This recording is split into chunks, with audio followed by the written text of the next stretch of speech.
Afternoon, everyone. Welcome to the daily press briefing. I have a couple items at the top, and then we'll get to your questions.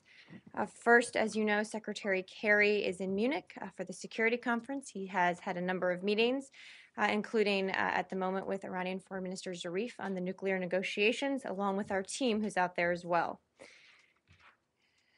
Second, the United States condemns the recent terrorist attacks by Boko Haram in Cameroon and Niger in the strongest possible terms. Boko Haram has perpetrated countless unprovoked attacks on men, women, and children in their homes, schools, places of worship, and businesses. Their brutality and barbarism know no bounds. We condemn the horrific and barbaric acts of these groups that continue to show total disregard for the sanctity of human life.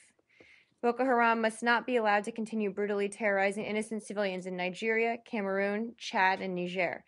This unchecked killing must stop. The United States stands firmly with the governments and peoples of the region in the face of this threat. We are responding to requests from Cameroon, Chad, Niger, and Nigeria. We continue to provide support to governments in the region, including through intelligence sharing, and are increasing our support for these efforts. The U.S. is committed to supporting the efforts of the Multinational Joint Task Force, and we commend efforts by the African Union and the Lake Chad Basin Commission to bring together the MNJTF, and we will continue to work with our regional international partners to make it an effective force. And then finally, on Syria, the United States strongly condemns the Assad regime's barrel bombing and airstrikes this week in the Damascus suburbs of eastern Ghouta and Douma, where hundreds of civilians, including children, were killed and wounded, as well as its deliberate targeting yesterday of civilians near Aleppo, where victims were simply attempting to go about their day, collecting water in a public square, and others were riding a bus. These attacks show an utter disregard for human life. Syrians on the ground report these are among the Assad regime's most brutal attacks since its unrelenting campaign of terror began nearly 4 years ago. We have been clear that all parties must avoid any action that endangers civilians, and we condemn the use of heavy weaponry against civilian areas by combatant forces. Those who commit such crimes must be held accountable. The Assad regime's daily barrel bombs across the country, ongoing siege tactics, and countless atrocities committed against the Syrian people reaffirm there can never be a stable, inclusive Syria under the leadership of this ruthless dictator. As we have long said, Assad has lost all legitimacy and must go. Brad.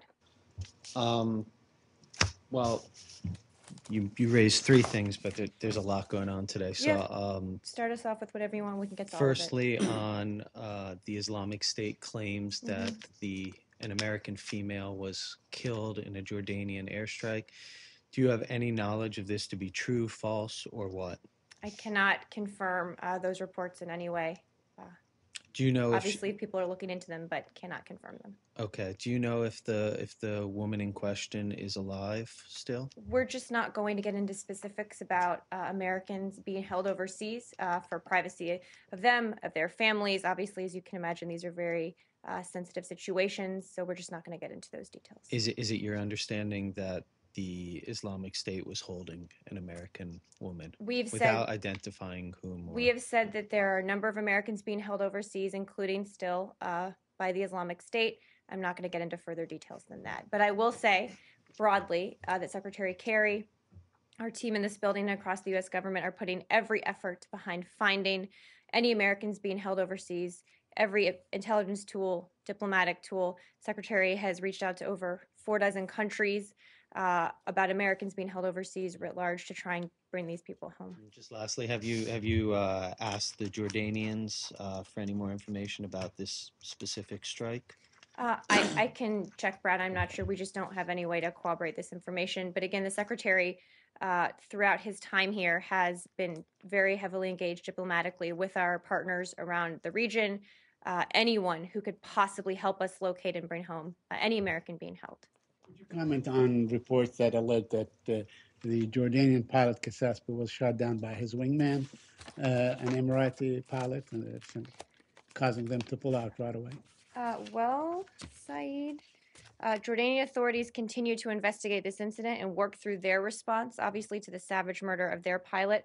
I think it would be inappropriate to discuss certain details of that investigation. I'm not talking about the murder of the pilot. We know how No, he was investigate murdered. the incident The of the incident. downing. Okay. The Jordanians continue to investigate that, and I'll let them speak to Now, that. there are also reports that he was alive and free and running around loose for about 25, 30 minutes.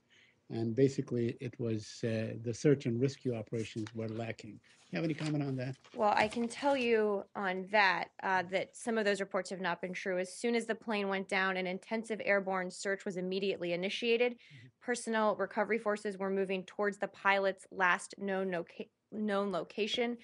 For obvious reasons, we don't discuss specific response timelines for personnel recovery, but that was not a major factor in this case. We were not able to locate the pilot before he was picked up by ISIL forces.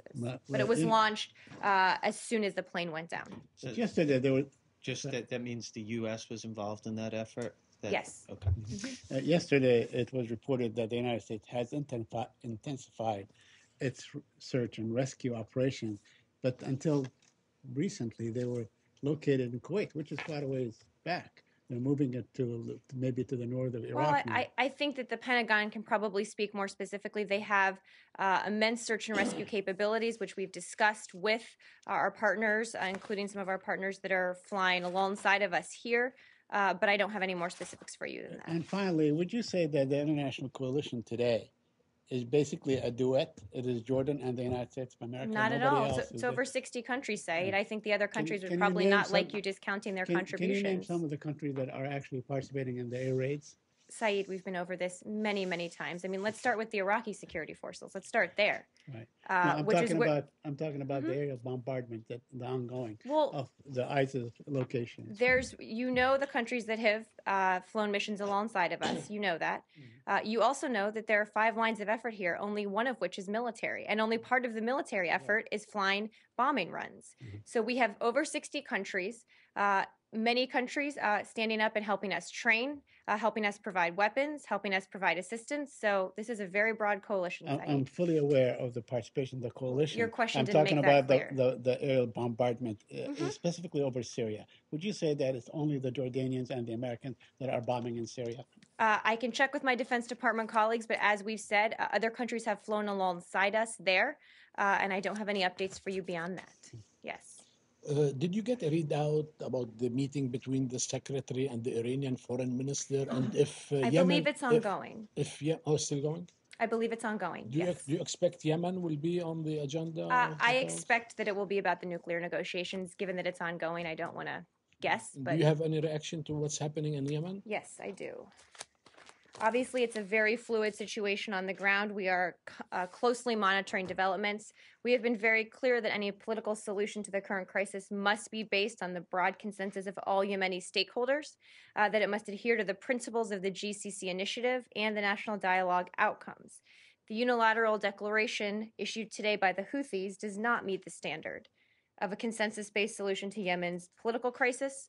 There is a process under which you can change the government through the Constitution. That obviously was not followed today. Very fluid situation. We're monitoring it, but what we saw happen today does not meet that standard that we have set forth. Are you encouraging President Hadi to go back on his resignation? Well, I'm not going to get into what our private diplomatic discussions are. What we have encouraged is a process that under Yemen's constitution, the only legal president, currently President Hadi, can issue a constitution declaration, and that in fact he remains the president until his resignation is accepted by the parliament. So there's a process.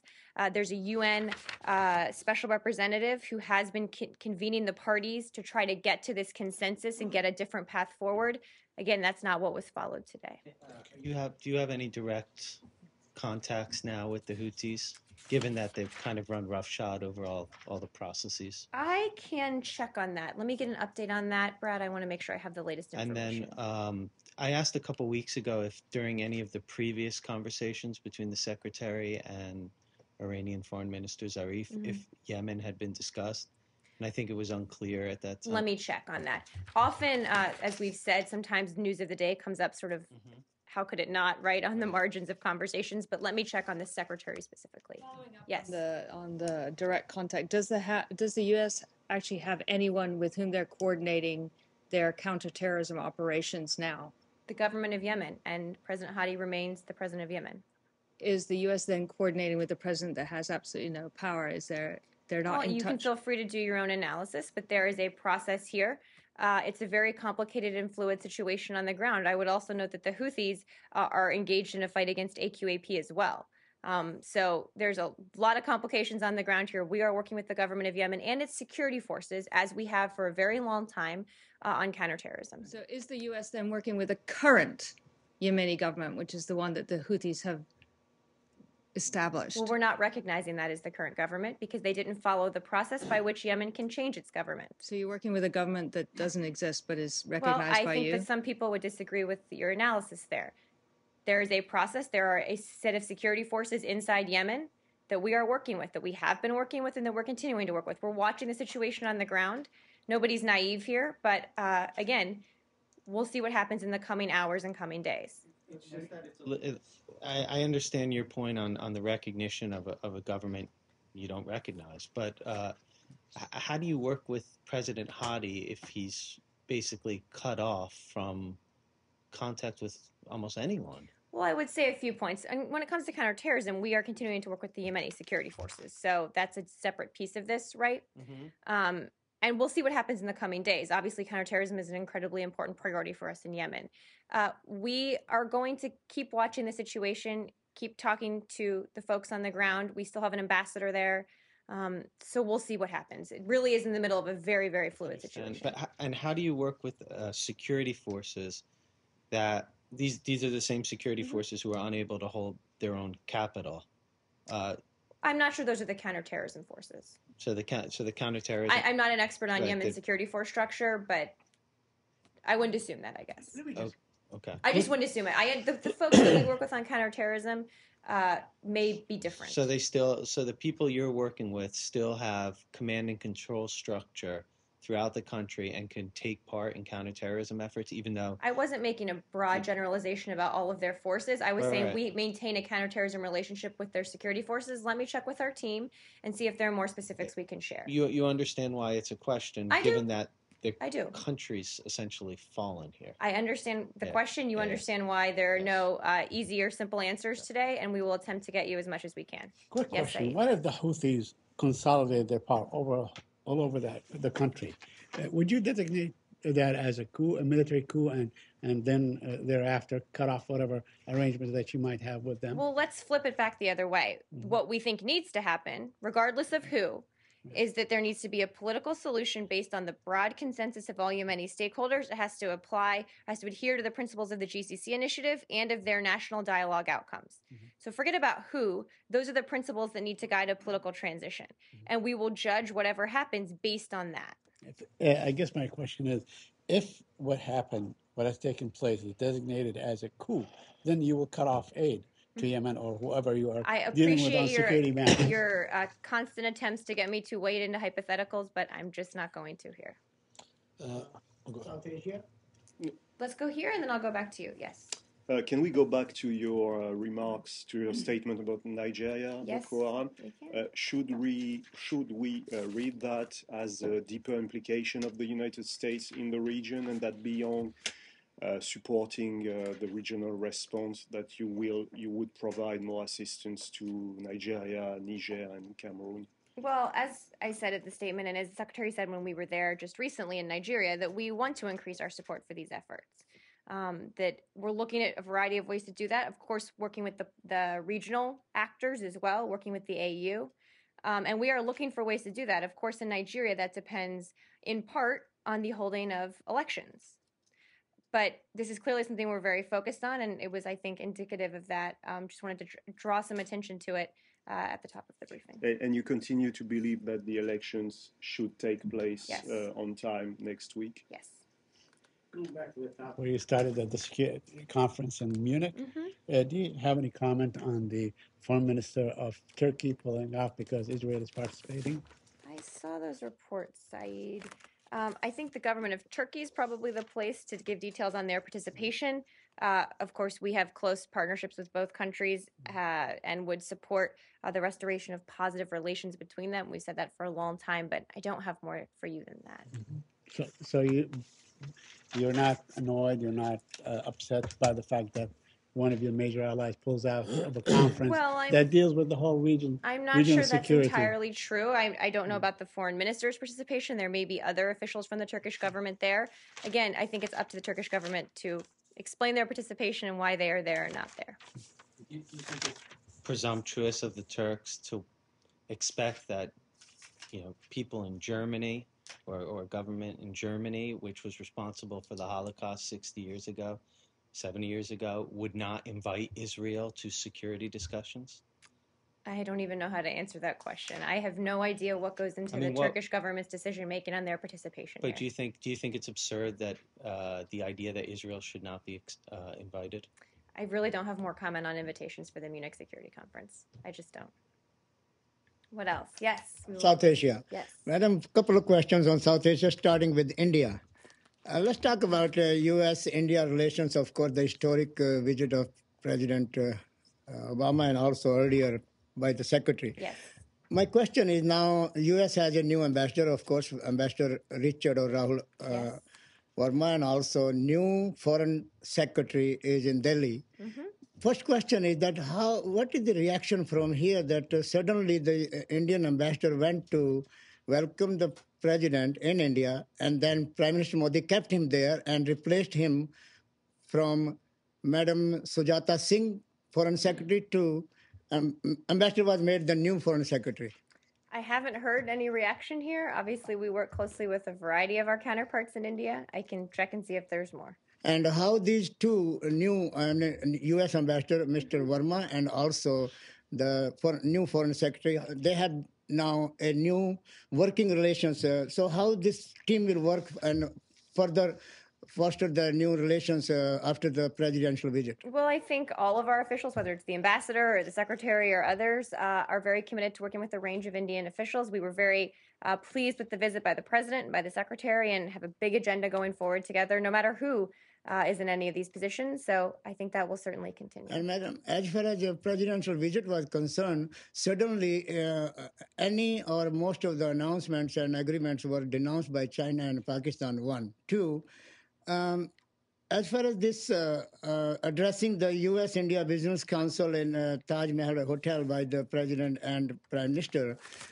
two agreements were announced. One, UN security seat for India, and also the civil nuclear agreement. Mm-hmm. But these two things, Madam, have been going on for the last 10 years during President Bush and Prime Minister Manmohan Singh, and Indians, 1.2 billion Indians still waiting when the U.S. trucks will be moving to bring the electricity that were promised.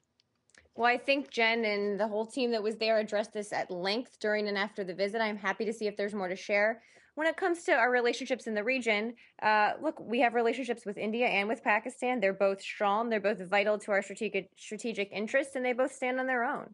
So obviously, we believe the visit to India was a very important one. And we believe that India should have good relationships with its neighbors as well and take steps to improve those relationships. So clearly, there was a good agenda, again, that came out of the visit that we're looking forward to working on. One more in India. Any comment Yeah, let's do one more in India. One more in India, then maybe Sri Lanka or Bangladesh. Thank you. As far as this visit was concerned, and the new relationship between new Prime Minister and now President, how you think the things will move under this Prime Minister as far as talking about the 10 years of Prime Minister Manmohan Singh? Well, I think I will leave the internal Indian political analysis up to people whose job that is to do. That's certainly not mine. But again, we thought the president's visit went very well, and I don't have much more than that to share today. One on Sri Lanka? Let's go to Brad, and then I'll go to Sri Lanka. Yes. Sorry, moving on. Do you have any comment on the subpoenas that the House Special Committee on Benghazi issued to several former and current State Department officials? I hadn't actually seen those, Brad. Let me take that. I'll get you a comment after the briefing. Thank you. Yes. Still in Asia, but a little bit further, Japan. We had a Q&A on Twitter with the Deputy Secretary of State. Did everyone participate as I asked you to? Yes. A lot of people participated. Would we ever do that? It's so weird.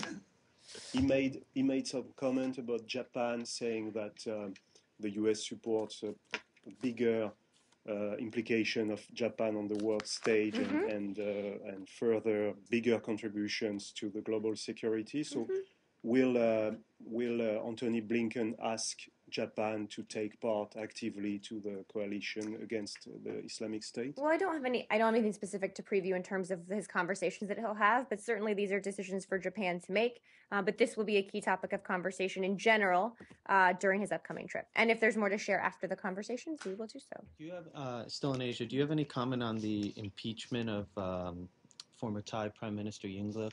After, I guess she wrote a letter to the Chargé, the U.S. Chargé. I hadn't seen that. Let me check. You hadn't seen that? Sorry. Taking a lot of questions for Brad today. Yes. Yeah, sorry. No, I'm sorry.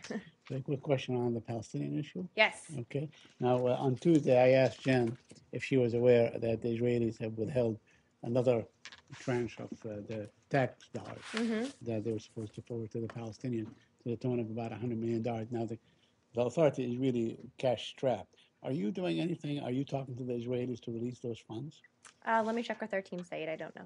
Let me check. Okay. Let's go to Sri Lanka, and then I'll go back to you. I have a very quick question. Maybe you do or maybe you don't. Do you care to comment on what the Deputy Foreign Minister of Israel said today or told the Israeli radio that that Speaker Boehner basically tricked the Prime Minister into inviting him? I do not have any comment on that. I think our views on this are well known. Yes, let's go to Sri Lanka, and then I'll go into that. Sri Lanka is concerned after the historic elections there and so much violence and bloodshed and all that. People of Sri Lanka are hoping that now there will be a new beginning and the U.S. will help further as far as their reestablishment and all the concern.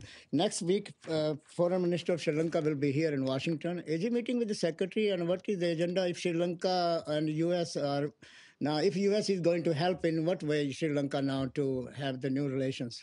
Well, I don't have any schedule announcements to make. I'm happy to check and see who might be on the schedule for meetings next week.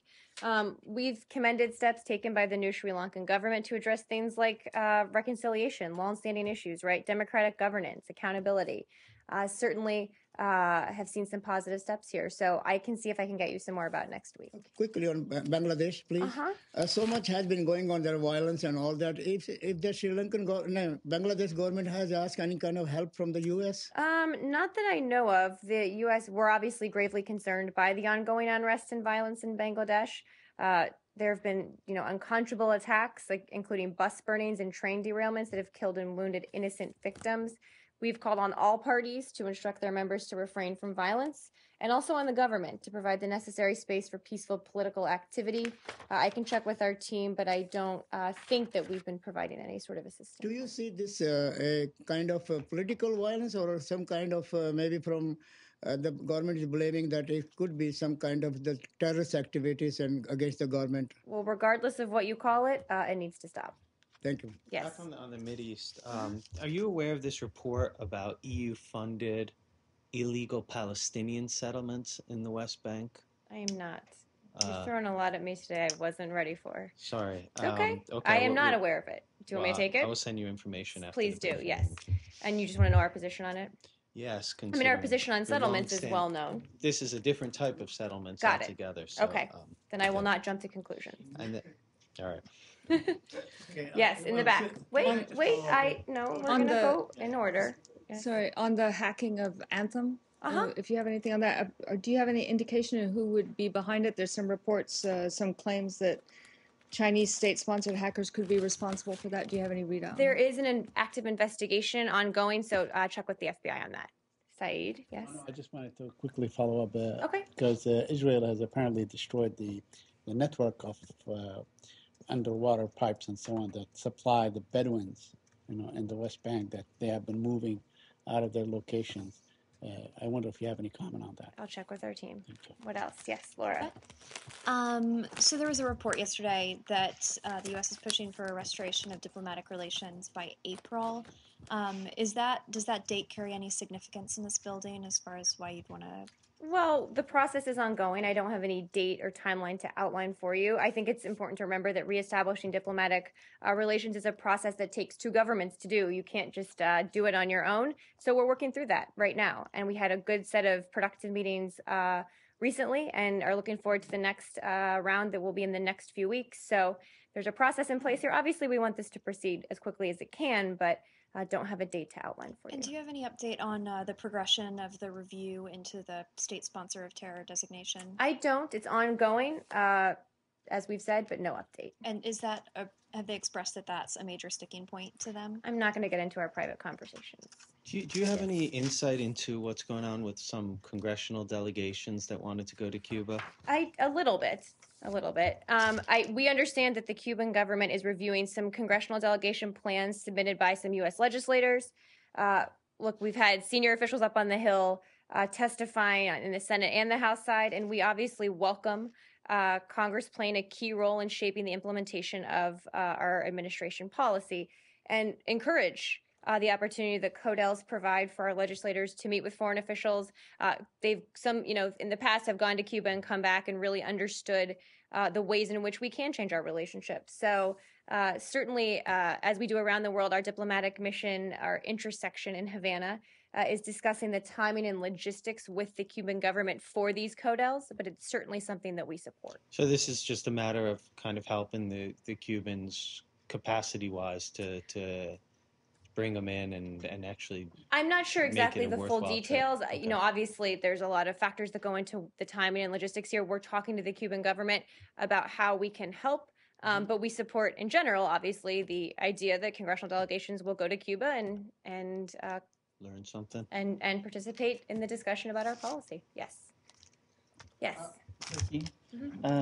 Yesterday, you was asked about the letter to Secretary Kerry, yes, which signed by 88 members of the House. They expressed their concerns about the recent arrests of members of Turkish media and urged Secretary Kerry to support press freedom in Turkey. Any comments on that? Yes, so we received a letter signed by a number of members of Congress on February 2nd, expressing concern about the recent arrests of journalists in Turkey. As is our practice, we will respond. I would note that on December 14th, we issued a statement that expressed our concern about the detention of journalists and media representatives following police raids on the Office of Media. And we've talked about this for a long time, about the importance of media freedom. So certainly a lot of the content of the letter we've already expressed publicly, but we'll take a look at it and respond. Yes. I have a general question on global terrorism.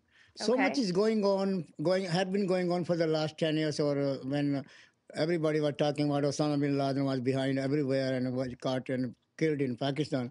My question is now Boko Haram and ISIL and ICIL and number of groups in Pakistan and so on. And they are killing people, innocent people, in the name of Islam, including mosques and people in school in Pakistan and recent attack in Pakistan. Yes. Who is supporting them? Where are they getting all this arms and money and all that? Somebody is somewhere they're hiding and somebody is supporting them. Well, I think I'm going to tease out a little bit of what you said and then make 2 points. Sorry, and then I'm going to move on. Sorry. No, it's okay.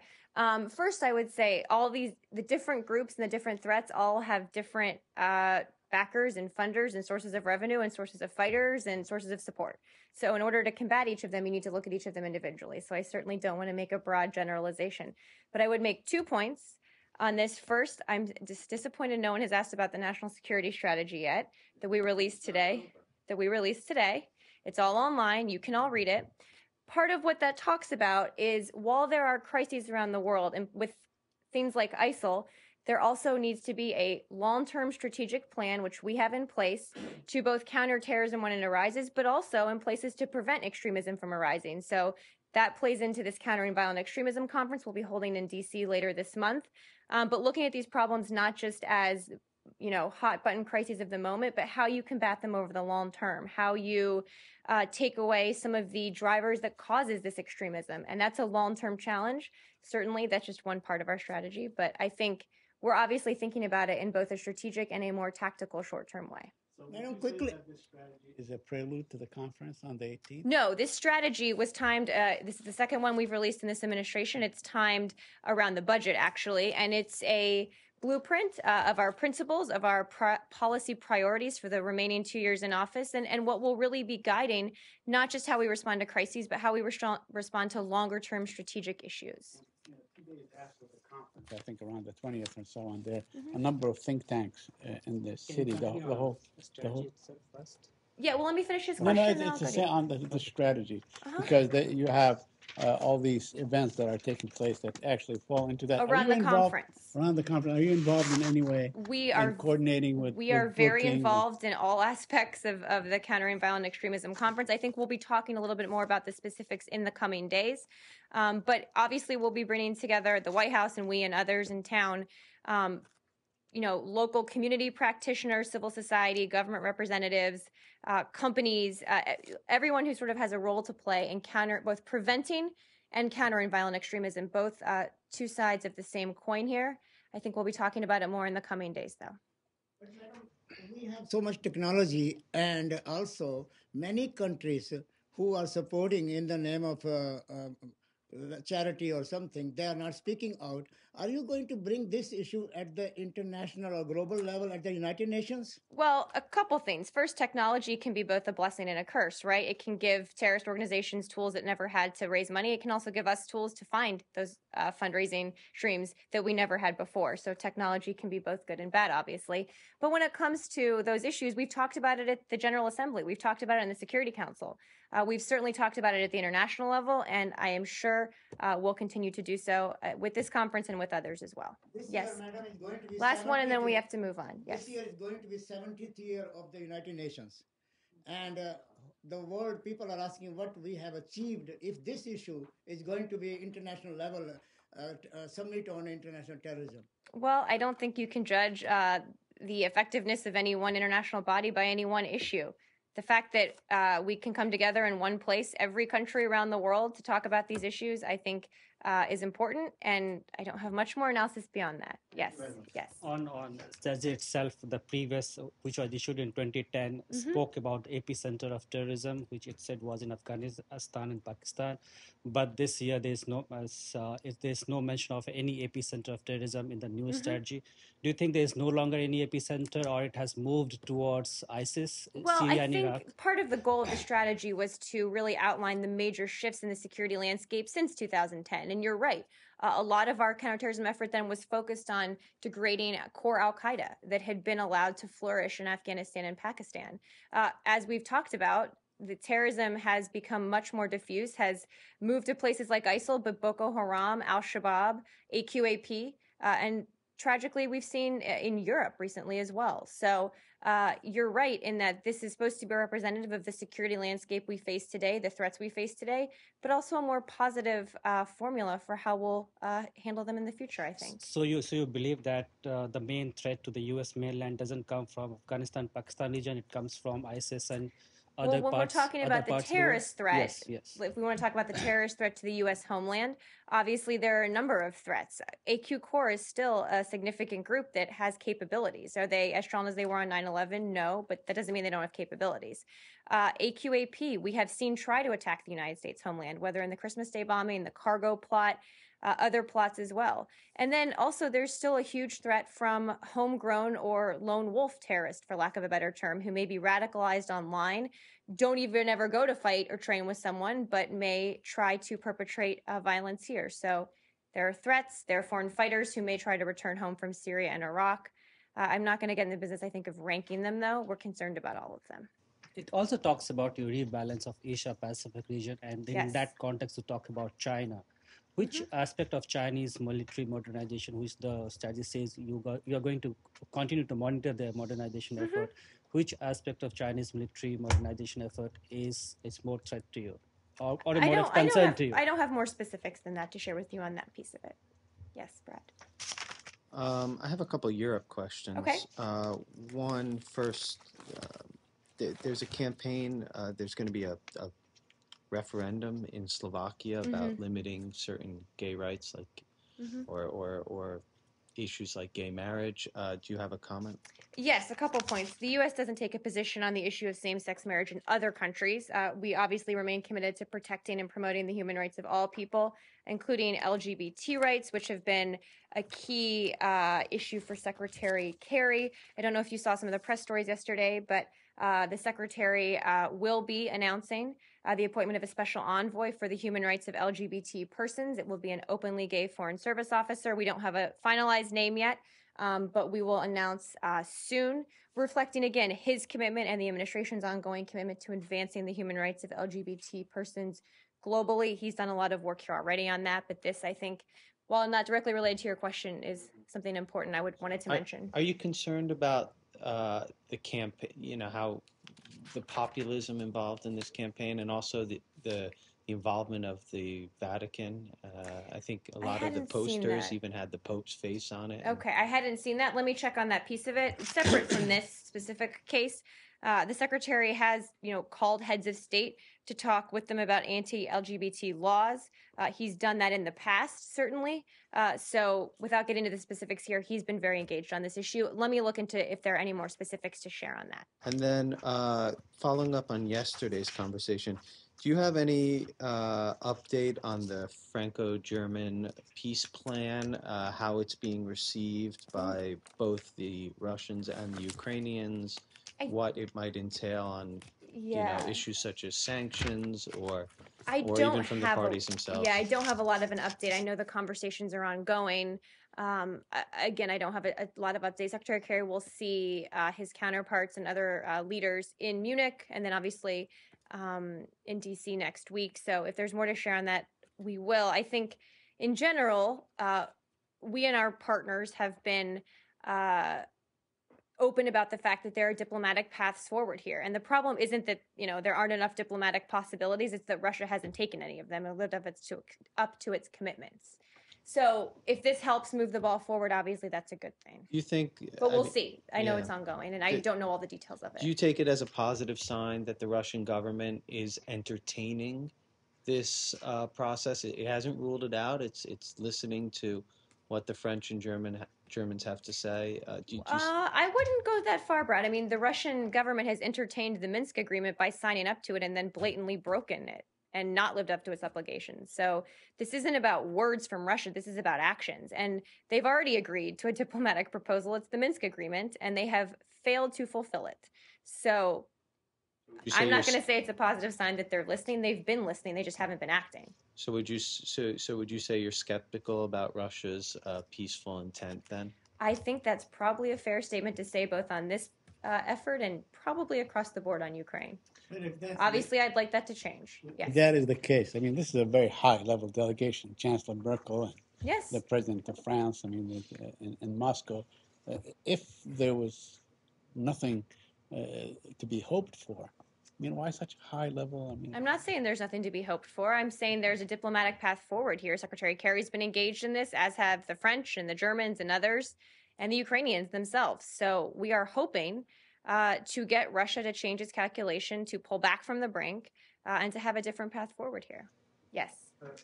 Would you say that there was an agreement between the Europeans and the US about this peace plan, or that there are divisions between the US and Europe, and that the US was willing to go ahead with its own plan, including sending defensive weapons? I don't think I would say either. This is their proposal. This isn't our proposal, obviously, but I would not agree with the latter half of your statement. I would say that we are talking to them. The Secretary spoke to both of his counterparts the day before yesterday about this specifically. So we believe that any effort that can get Russia on a diplomatic off-ramp here and bring some more stability to Ukraine is a good thing. We'll see the outcome of these discussions. Yes. India. Okay. What is your assessment of the situation of religious freedom in India? Mm-hmm. Well, you heard the president speak about this when he was just there. This was part of his message during his trip to India, and also part of his message at the National Prayer Breakfast yesterday morning, that freedom of religion is a fundamental freedom, that every nation is stronger when people of all faiths are free to practice their religion free from persecution and fear and discrimination. So certainly we encourage all governments around the world to respect and ensure freedom of assembly for individuals who are worshiping or are doing so for religious reasons. And that's a universal right we think should be adhered to. My question was, what is your assessment of the current situation of religious freedom in India? I don't have an assessment of that specifically. Obviously, something we think is very important. Do you think under the Modi government, has it remained the same, worsened or improved? What's the assessment? I'm happy to check with our team and see if we have an I'm assessment asking of this that. because State Department... I'm saying I don't know the answer. I don't have an assessment of it. I understand why you're asking. Yeah, because in the context of the statement that has come from the U.S. Yes, I understand completely why you're asking. Let me see if our team has an assessment I can share with you. Okay? Thank you. Yes, Laura. Iran. So there's a top Iranian military leader who was quoted in the Iranian media saying that the U.S. is begging us, his words, for a nuclear deal. Is that an accurate characterization? Certainly strongly disagree with that. Okay. And then I know that the meeting is ongoing now with Foreign Minister Zarif, but can we expect any kind of readout today on that? We'll see what we can get for you. Okay. Anything else? Everyone? Thank you very much. Have a nice weekend. Have a nice weekend.